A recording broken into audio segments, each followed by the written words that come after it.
Hello friends, welcome to Learning Sessions, and today in this video we are going to talk about the chapter 4 from the prevention of cybercrime and fraud management, and this is actually going to be a very important video क्योंकि यहाँ पर काफी ज्यादा जो basic components related to the prevention of cyber crime and fraud management उनको हम cover करने वाले हैं।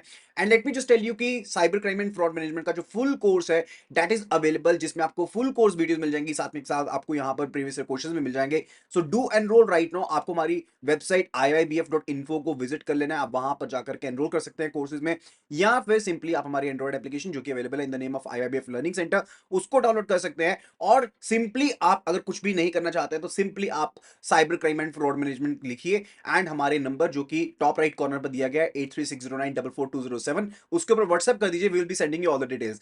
फटाफट से चैनल को सब्सक्राइब कर लीजिए and further bell notification icon को क्लिक कर देना ताकि जब भी हम कोई नई वीडियो अपलोड करें आपको उसका नोटिफिकेशन सबसे पहले मिल पाए।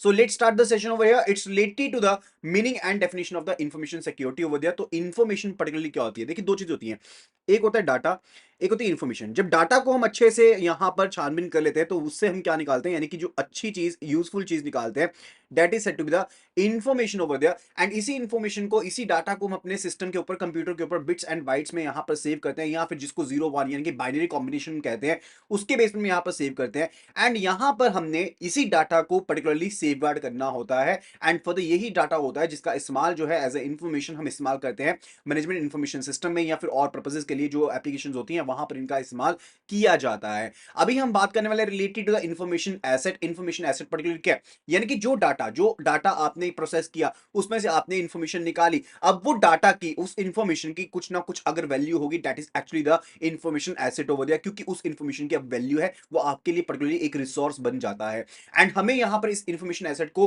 क्यों यहां पर प्रोटेक्ट करना है? क्योंकि उसके साथ वैल्यू रिलेटेड है, कॉन्फिडेंशियलिटी से रिलेटेड हो सकती है, वो आपके कस्टमर का डाटा हो सकता है, वो आपके कॉपीराइट हो सकता है, वो आपका इंटेलेक्चुअल प्रॉपर्टी राइट हो सकता है, या फिर किसी और फॉर्म में आपके लिए काफी ज्यादा क्रिटिकल हो सकता है। इसलिए उस डाटा को सेव करना काफी ज्यादा इंपॉर्टेंट बन जाता है, खास करके जब हम इंफॉर्मेशन एसेट की बात करते हैं।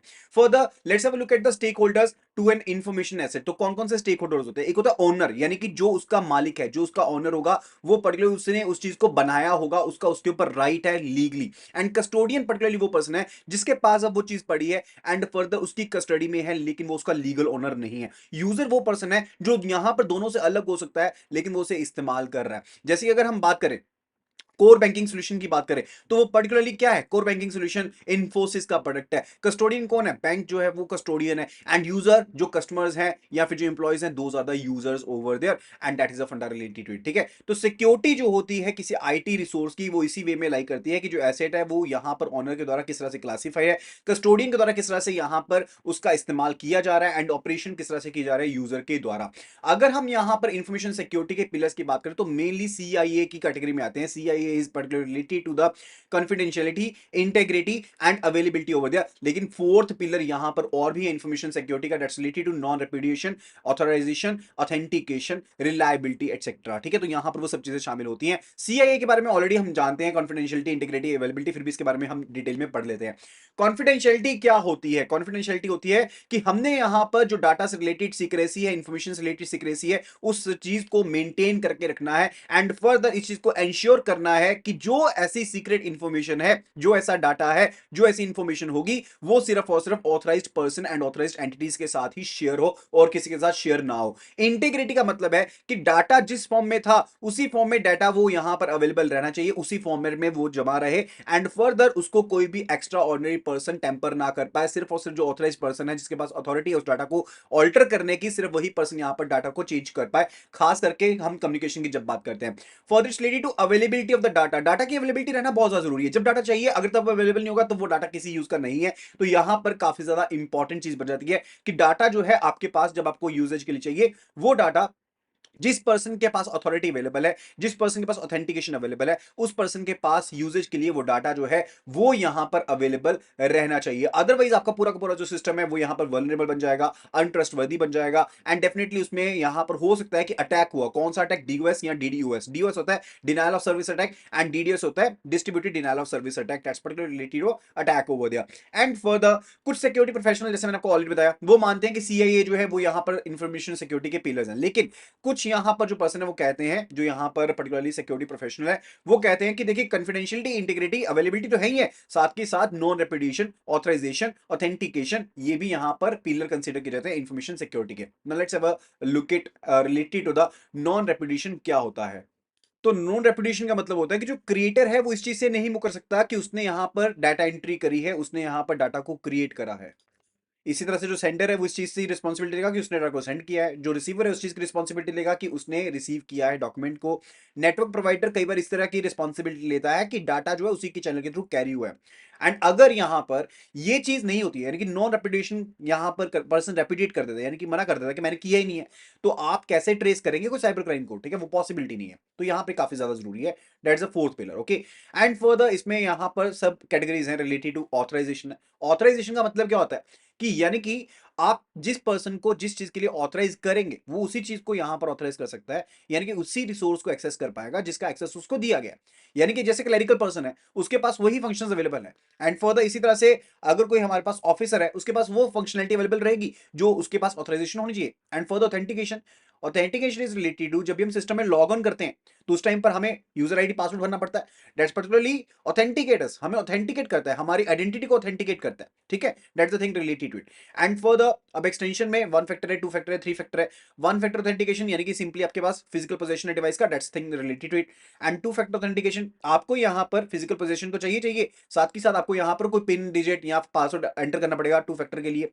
थ्री फैक्टर ऑथेंटिकेशन होती है जहां पर बायोलॉजिकल फैक्टर अटैच्ड है, जहां पर वो पर्सन बायोलॉजिकल फैक्टर उसका fingerprint, retina scan etcetera attach हो सकता है। That's the thing related to three factor authentication. Okay, further it's related to accountability. Accountability is related to कि अगर कोई सिक्योरिटी फीचर या फिर कोई जो पॉलिसी है उसको ब्रीच किया गया है तो उसके रिलेटेड क्या पर्सन की अकाउंटेबिलिटी बनेगी, उसके रिलेटेड है। रिलायबिलिटी का मतलब क्या है? रिलायबिलिटी पर्टिकुलरली काफी ज्यादा रिलेटेबल है किससे?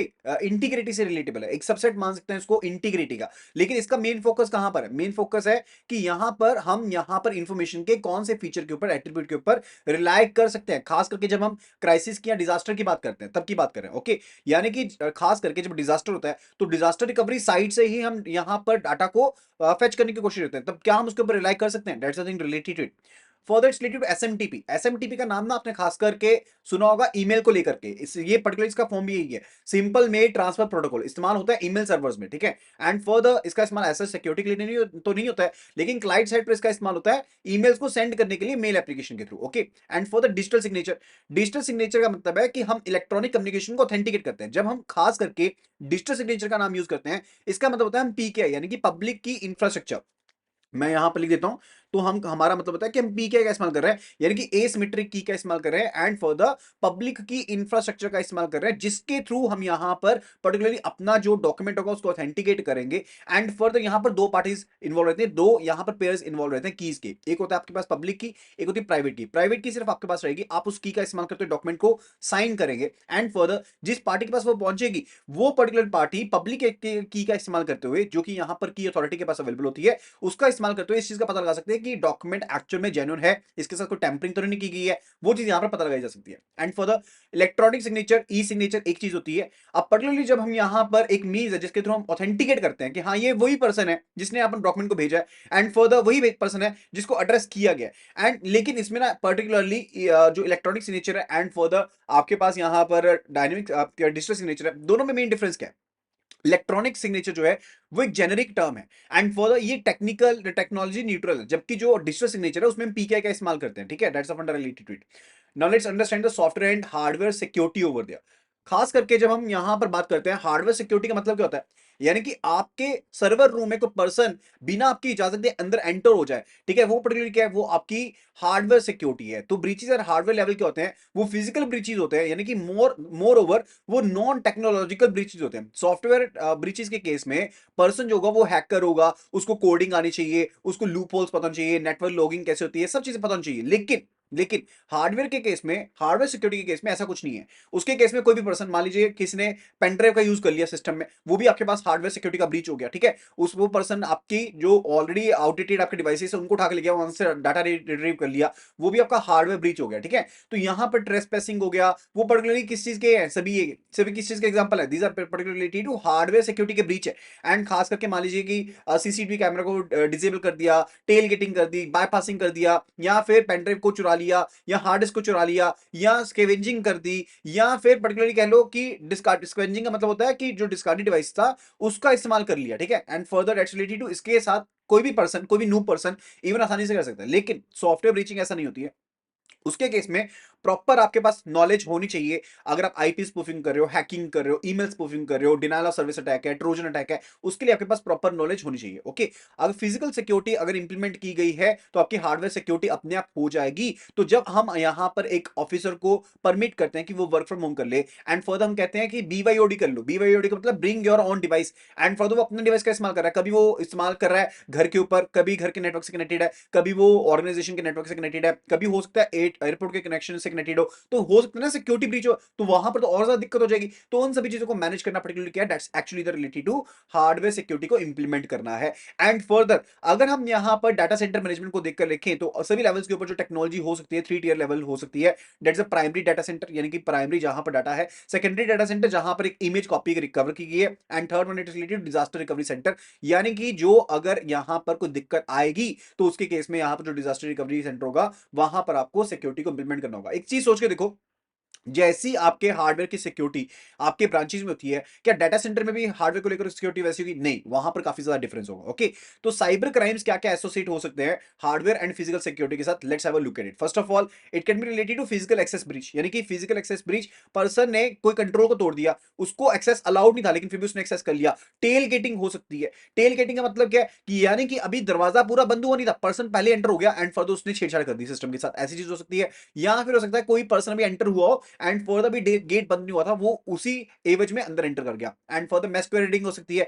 मैस्कुरेडिंग पर्टिकुलरली क्या होती है? जब आप किसी सिक्योर एरिया का फिजिकल एक्सेस ले लेते हो, यानी कि कॉमन पास है, कॉमन एंट्री है, एंड जो यहां पर एंट्रेंस है उनकी कोई एसच यहां पर इंक्वायरी नहीं होती है, ठीक है, लेकिन कॉमन पास है तो उसका इस्तेमाल करते हुए कर लेते हो, दैट इज आल्सो मैस्कुरेडिंग। ट्रेसपैसिंग का होता है जब आप यहां पर एंट्री रेगुलेशंस को तोड़ देते हो, किसी जगह पर जाना आपके लिए निषेध है, आप नहीं जा सकते हो, लेकिन फिर भी आप यहां पर क्या करते हो, उस जगह में एंटर कर देते हो, ठीक है, तो ट्रेसपैसिंग हो जाती है। एंड ट्रैपडोर्स हो सकते हैं। ट्रैपडोर का मतलब होता है कि पहले ना आप एक एरिया बना देते हो कि हाँ इसको हमने बंद करके देख लिया एंड देख लिया कि इस तरह से हम एंटर हो सकते हैं, बाद में जानबूझ करके इंटेंशनली उसी चीज का इस्तेमाल करना, that's a thing related to software control में भी ऐसी चीज हो सकती है। इसके अलावा चोरी कर लेना, एरसन सैबोटेज, ये सभी इसी के एग्जांपल है। टेम्परिंग करना डाटा का, पर्सोनेशन, किसी के मेरे पास मान लीजिए आईडी पासवर्ड आ गया, आईडी पासवर्ड नहीं कहेंगे, मेरे पास किसी का एक्सेस कार्ड आ गया, मैं उसका इस्तेमाल करते हुए यहां पर एक्सेस कर लूं, इलीगल एंट्री गेन कर लूं, वो भी चीजें यहां पर सभी इसी में शामिल है। Further related to breach, non observance, inadequate compliance of software security initiatives, तो क्या क्या चीज हो सकती है?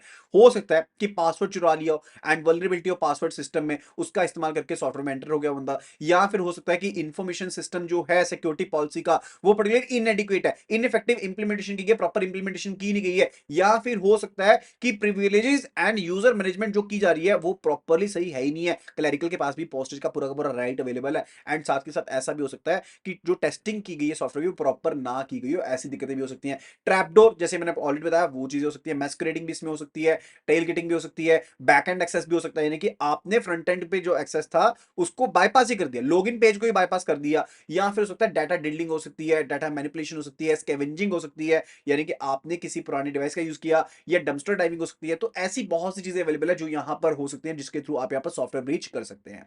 सो इस वीडियो के लिए सिर्फ इतना ही। आई होप कि आपको यहाँ पे टॉपिक पसंद आया होगा, अगर टॉपिक पसंद आया तो फटाफट से वीडियो को लाइक कर दीजिए एंड शेयर कर दीजिए, एंड अभी के अभी आप हमारे चैनल में विजिट कर लीजिए एंड फर्दर उसको सब्सक्राइब कर लीजिए, एंड आप हमारी वेबसाइट विजिट कर लीजिए, दैट इज iibf.info, एंड साथ के साथ वहां पर जाकर के आप जो पीसीसी का कोर्स है, यानी कि prevention cyber crime and fraud management का जो कोर्स है उसको एनरोल कर सकते हैं, जिसमें आपको full course videos, case study videos and साथ के साथ जो क्वेश्चन है वो भी मिल जाएंगे। So do enroll right now and start preparing for the same. Thank you so much and see you again in the next video.